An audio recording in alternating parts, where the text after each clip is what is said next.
Oh Gott, ich kann auch keine Döner mehr sehen. Es werden jedes Jahr sehr viele Döner gegessen. Es gab aber auch leider sehr, sehr viele Döner-Skandale, oder? Was war so für ein Skandal? Schweinefleisch, ein Kalbsdöner Pute, minderwertiges Fleisch, vergammeltes Fleisch. Und wir wollen wissen, ist das Dönerfleisch denn immer noch gut oder immer noch vergammelt? Deswegen fahre ich für euch quer durch die Republik und esse sehr viele Döner. Und von jedem Döner kommt eine Probe ins Labor. Qualitätscheck. Los geht's im Ruhrgebiet. Ich hab ne Zwiebel auf dem Kopf, ich bin ein Döner. Wir sind das Ruhrgebiet, die Droge, die mich süchtig macht. Jetzt sind wir 10 Meter gegangen und direkt 2 Dönerläden gegenüber. Dönertasche 2 Euro, Dönertasche 2 Euro. Dann hätte ich gern Kalbsdöner, bitte. Yeah, mein erster Döner. Hier, siehst du ihn? Ja. Und, was sagst du? Der gut aus, oder? Ja.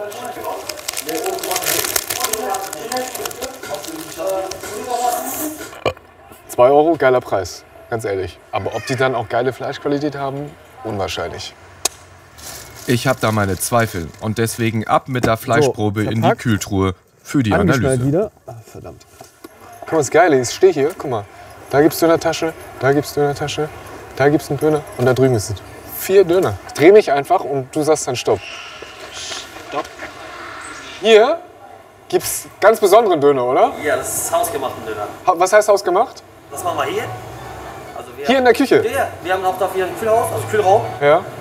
Dort machen wir unseren Döner. Das sieht aber gut aus. Hallo. Hallo, hi. Hallo. Und das machen Sie wirklich jeden Morgen? Ja, jeden Morgen.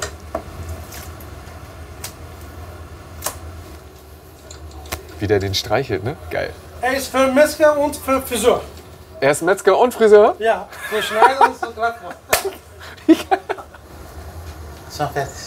Dankeschön. Dankeschön.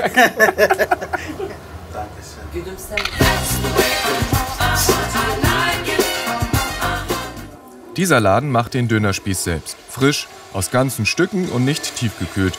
So dreht sich jeden Tag bei denen ein frischer Döner. Sieht wirklich sehr appetitlich aus. Ich beiße jetzt rein. Oh, boah, Alter. Schmeckt ganz anders als vorher. Der andere war einfach nur salzig. Das ist hier schmeckt das Fleisch heraus und das Brot und die Zwiebeln. Food angefressen Porn. Man kann ja nie wissen, also ab in die Tüte. Nächste Stadt, Dortmund. Es riecht auch schon so ein bisschen nach Döner. Ah, was ist an dem Döner so gut? Frag, möchtest du wissen? Ich beiß mal ab, danke. Oh, lecker. Und war Pommes drin, ne? Ja, ja. Danke dir. Ja. Leckerer Döner. Willst du auch mal? Komm. Danke. Er ist Vegetarier. Vielen Dank. Nimm mal eine Porno. Mann, ich hab Hunger. Ich werde nicht satt, gib mir die doppelte Portion. Ich werde nicht satt, mein Magen hört sich aus Knochen. Gib mir mehr, bis ich platz, denn ich hab immer Appetit. Ich werde nicht satt. Ich bin ein 3,50 € Döner aus Dortmund. Ich hab Hunger. Ich werde nicht satt, gib mir die doppelte Portion. Ich werde nicht satt, mein Magen hört sich aus Knochen. Gib mir mehr, bis ich platz, denn ich hab immer Appetit. Ich werde nicht satt. Das Schöne an so einer Reise durch Döner Deutschland ist, alle reden gern mit mir. Ich kann mit jedem über Döner sprechen, egal wo und egal mit wem. Sogar in Wuppertal. Wenn ihr Döner esst, wie esst ihr euren Döner? Der steht in der Hand. Erst Kalbfleisch. Und hast du Kalb genommen? Oder, wir nehmen immer Kalb. Nein, armes Tier. Nein, am besten gar kein Fleisch. Und mir auch immer anhören. Ganz normal. Das ist ein riesen Laden, super groß, mit Holzkohlegrill. Und ich bin echt gespannt, wie hier der Döner schmeckt. Gleich hier essen. Perfekt. Dankeschön, vielen Dank. Alter, der Döner ist echt gut. Meine Fresse. Eigentlich war mir heute kotzübel vom Döner, ne? Aber das Ding, Alter, fetzt. Teil 1 der Reise ist geschafft. Unsere letzte Probe aus NRW. Und diese Boxen Gehen dann morgen ins Labor nach Hannover. Oh Gott, ich kann auch keine Döner mehr sehen. Feierabend. David, jetzt macht die Kamera aus. Wirklich.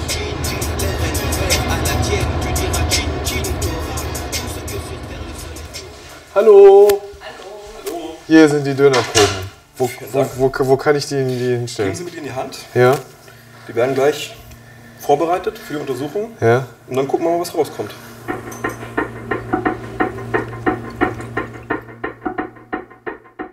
Herr Witte, kommen wir zum Dönerfleisch.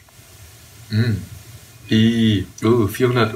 Also man könnte davon ausgehen, dass in einer Probe minderwertiges Fleisch drin war. Probe Nummer 5. Aber der war auch lecker. Aber das Ding, Alter. Es gibt einen Bereich, wo der Kalziumgehalt noch so als okay angenommen wird. Es gibt einen Bereich, wo vermutet wird, dass da Separatorenfleisch verwendet wird. Döner Nummer 5 hat diesen Grenzbereich überschritten. Und hey, so sieht manch eurer Döner aus, bevor sie hübsch gemacht werden. Fleisch brät aus Knochen und Muskelfetzen, hübsch in Szene gesetzt vom Separatoren-Fleischmaschinenhersteller. Wir haben das Restaurant gefragt, ob im Döner Separatorenfleisch drin ist. Keine Antwort. Also Separatorenfleisch fällt in die Kategorie Restfleisch. Es ist besonders anfällig für Keime, weil es so fein ist. Und Separatorenfleisch muss gekennzeichnet werden. Ich habe nirgendwo irgendeine Warnung oder einen Hinweis darauf gelesen. Also, wie kann ich dann schlechtes von gutem Dönerfleisch unterscheiden? Was los, Digga, Mann? Wie wir gucken, wie wir labern. Jeder sagt, Digga, heutzutage, wir packen Hamburg wieder auf die Karte.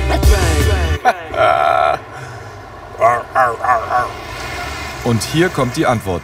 Im Sterne-Restaurant von Kirill Kienfeld. Achtung, Serviceblock.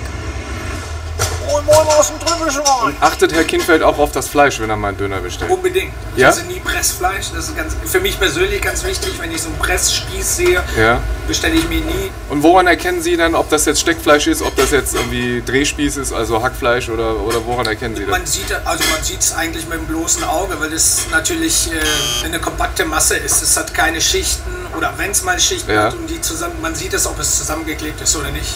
Und wenn es quasi gesteckt ist, das sieht man definitiv, weil es verschiedene Schichten sind.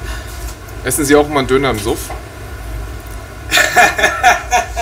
Das ist klar. Wir machen Candlelight-Döner mit Bier aus der Dose. Und ich denke, ich sitze im Ritz. Das Auge isst ja bekanntlich mit. Und jetzt seht ihr den abgefahrensten Döner Deutschlands. Hallo, guten Tag. Hallo.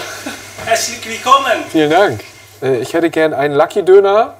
Ja. Und zwar mit Dönerfleisch. Ja, ich mache auch eine gebratene Schweinerippchen. Ja? Ja, die Rippchen. Die Rippchen, Alter, geil. Rippchen, ja. Und warum heißt das denn Lucky-Döner? Weil ich bin Lucky. Und wie kommen da gebratene Nudeln in den Döner rein? Wie passiert? Das ist meine Idee dazu. Ja. Die Mischung zwischen Europäer und Asiatisch. Geil, sind echt Bratnudeln drin. Zuerst ich mache Nudeln. Ja? Ja. Und dann Fleisch. Und dann noch mehr Nudeln. Geil. Und noch mehr Soße oben drauf. Ein Lucky-Döner. Dankeschön.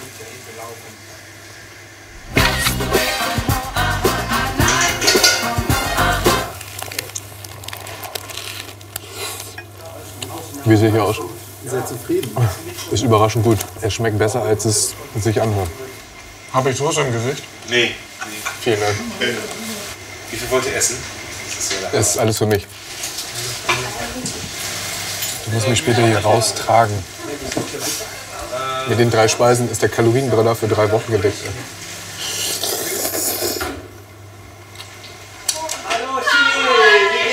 Kaum zu glauben, dieser Laden ist fast immer voll.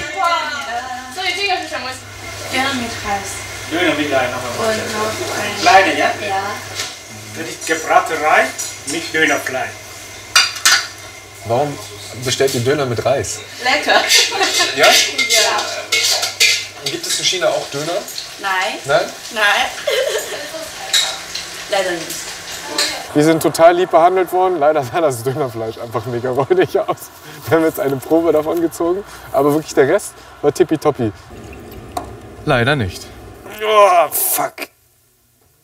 Wir haben gemessen, wie lange der Döner bzw. das Fleisch gelagert war. Eigentlich haben alle Döner okay Werte. Außer bei einem Döner liegt die Vermutung sehr nah, dass er zu lange oder überlange gelagert wurde. Das war welcher Döner? Luki, oder? Ja. Ist überraschend gut. Oh.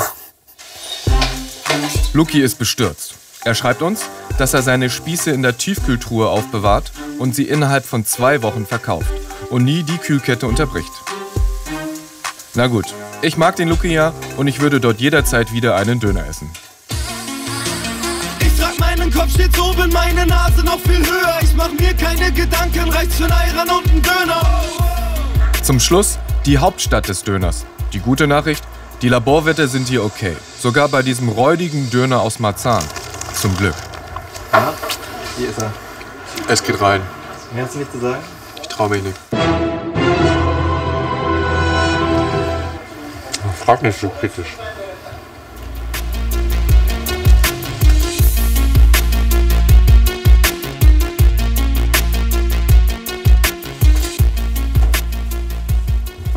Wir haben in ganz Deutschland 10 Döner getestet und wir haben zum Glück kein Schweinefleisch gefunden, kein Gammelfleisch gefunden und zum Glück sind alle Fleischproben soweit okay, dass sie keine Gesundheitsgefahr darstellen.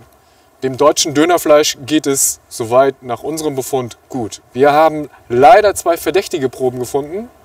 Bei einer Probe mit Verdacht auf Separatorenfleisch und wir haben bei einer zweiten Probe einen Verdacht auf Überlagerung, aber nichts, was uns Bauchschmerzen machen müsste oder was unsere Gesundheit vor allem schädigen würde.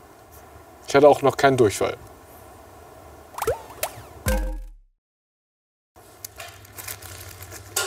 Wenn euch die Geschichte gefallen hat, dann hinterlasst uns doch hier unten ein Like und schreibt uns, wie ihr euren Döner isst. Mit Zwiebeln, mit Salat, Gurken, Tomaten und vor allem welche Soße. Und wenn ihr dann euren Döner habt, dann passt ihr hervorragend zu diesen geilen Geschichten von uns. Döner und Steuerung.